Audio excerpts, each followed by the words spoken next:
Pinatatawag ng LTO ang motorcycle vlogger na si Yana Motovlog. Hindi sumipot sa pagdinig ng Land Transportation Office ang vlogger na mas kilala bilang Yana Motovlog kaugnay sa insidente ng road rage sa Zambales. It's been few days mula nang may huling ipinost ang legendary kamote queen na si Yana, and boy oh boy, what a mess dahil mandakin mong itong si Sir Jimmy. Ay hindi ang Jimmy na yan buddy, ay mandakin mong he's walking the talk at itinuloy ngang kasuhan itong si Yana. Kahit pa mag-public apology ka, desidido kaming ituloy ang kaso. Yan ay sa likod na nalaman nating lahat na kilala at personal niyang nakikita ang isang senador ng Pilipinas. What a hero! A hero indeed. You have my utmost respect, Sir Jimmy. And on the other hand naman ay itong si Yana ay anyari. Akala ko ba I can afford legal fees? I hope they can.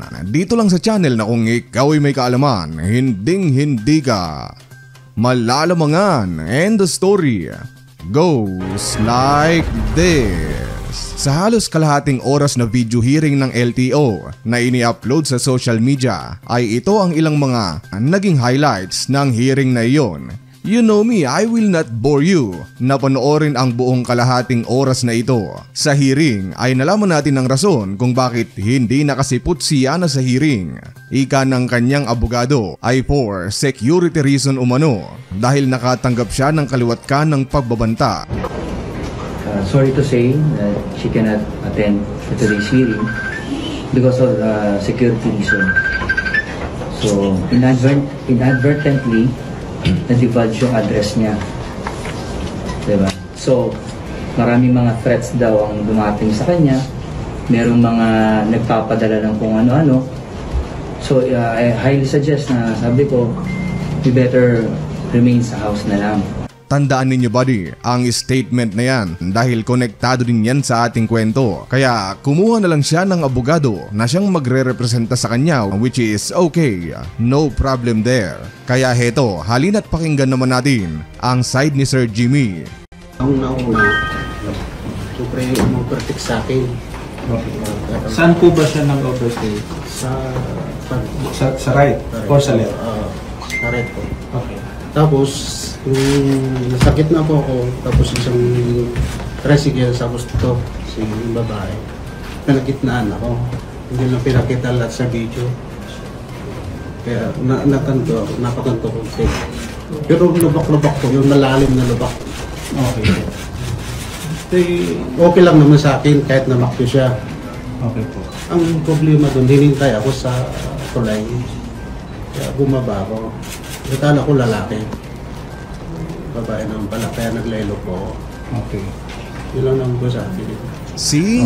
Tingnan mo naman, inakala niyang lalaki si Yana, tapos nung nalaman niyang babae pala, naglaylo na itong si Sir Jimmy. Tingnan mo nga naman kung gaano kabait itong lalaki na ito na sangkot sa insidente. Sa hearing din ay nakita at narinig natin na gusto ng LTO na ipakuha ang ORCR at mismong motor na ginamit ni Yana nang mangyari yung pamamak niya kay Sir Jimmy. Please bring the ORCR of the motorcycle plus the motorcycle itself plus the driver's license, counsel. Maybe may I suggest, Mr. Okay. I wouldn't get involved or I will not touch that motorcycle. Okay. Yun lang yan. It is right, counsel. So I will not going to issue anymore an order, a written order, but I am directing you as a counsel to bring the owner of the motorcycle onto the motorcycle. Pero heto ngayon ang catch dahil alam mo ba na ang motor palang gamit ni Yana nang mangyari ang road rage na ito ay hindi naman pala sa kanya. Hindi niya mismo pag-aari ang motor kundi hiniram lamang niya sa lalaking ito. Pangalawa, walang motor na pwede off-road si Yana. So, pinahiram ko ng motorsiklo. Kasi dami naman naming motor. Pasok mo yung lesson sa utak niya. Kasi habang mataas yung pride, mataas yung ego, para ka lang nakipag-usap sa lasing. Walang mapapakinggan yan.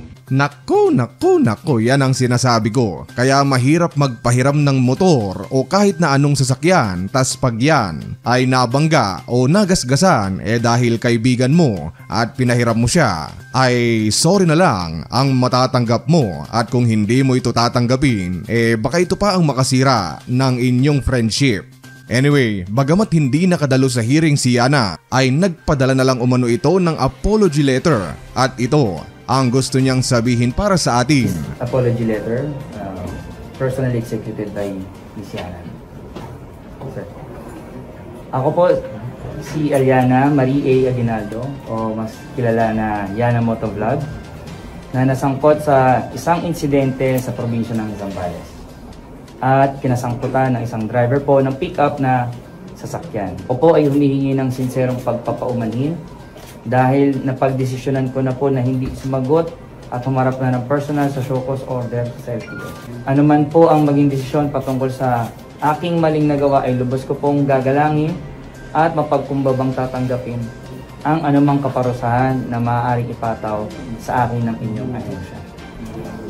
Maliban po sa inyong ahensya, nais ko sana pong ipabatid sa pamagitan ng sulat na ito ang lubos ko rin at paulit-ulit kong paghingi ng sorry sa tao, sa kasama sa kanyang buong pamilya, sa naidulot kong abala at kahihiyan. Alam ko po na hindi sapat ang sorry. Ngayon ay hinaharap ko ang kinahinatnan ng aking nagawa. Ang aking buong pamilya, lalo na ang maliit kong kapatid, ay nadadamay. Samot-sari, kaliwat kanan ang mga insulto, negatibong komento at pagbabanta sa seguridad ng aking pamilya. Ito po ay para hindi na humingi ng simpatya, kundi magsilbing aral sa iba pang maaaring masadlak sa ganitong sitwasyon. Nawa ay hindi na maulit pa at gayahin ang aking maling nagawa dahil mabigat sa pakiramdam, mahirap bumangon at nakakadurog ng pagkatao ang ganitong kasalanan. See how the story progress? Kung kanina ay nakakakuha siya ng kaliwat kanang pagbabanta, tapos ngayon ay ang ginagamit naman niyang depensa sa kanyang mga nagawa ay yung kanyang maliit na kapatid na kawawa daw kasi nadadamay. May mga bali-balita rin na kaya hindi sumipot si Yana ay di umano ay nagkaroon na siya bigla ng anxiety at depression. Sabi sa kumakalat na isang comment ay ako yung best friend ni Yana. Unfortunately, inaatake siya ng anxiety at depression. Iyak siya ng iyak. Baka pwedeng iparating ito kay Sir Jimmy. Maawa naman siya. Baka pwede wag na siyang kasuhan. Napakabait na tao ni Yana. Please guys, need namin ng tulong nyo. Sobrang nanghihina yung tao sa nangyari. Stop bashing please. Hindi niya deserve yung hate ninyo. See? Kita mo ba di mas malinaw at mabilis pa sa alas 4 na tila unti-unting bumabaliktad ang sitwasyon na kung dati kontrabida itong si Yana ay biglang si Yana na ang siyang naging biktima sa buong pangyayaring ito at si Sir Jimmy naman ang lumalabas na masama. Hay naku Yana, tingin ko ay hindi pa rin talaga natututo itong si Yana no? Kasi learning comes from not blaming others. Kailangan kasi buddy ay may sense of accountability tayo sa lahat ng mga bagay na ating ginagawa dito sa mundong ito.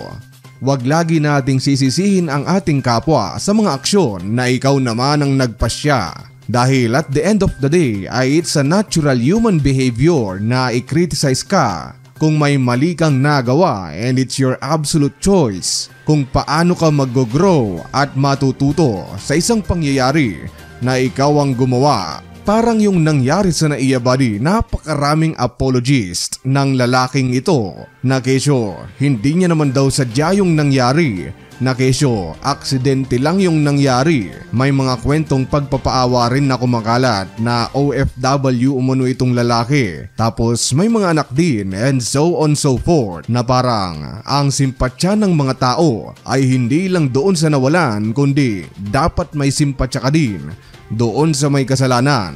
Nasaan ang utak nyo? Imbis na maawa ka doon sa mga taong nawalan kasi hindi na nila ito makikita habang buhay, ay maaawa ka dito sa mga taong ito na siya namang may kasalanan.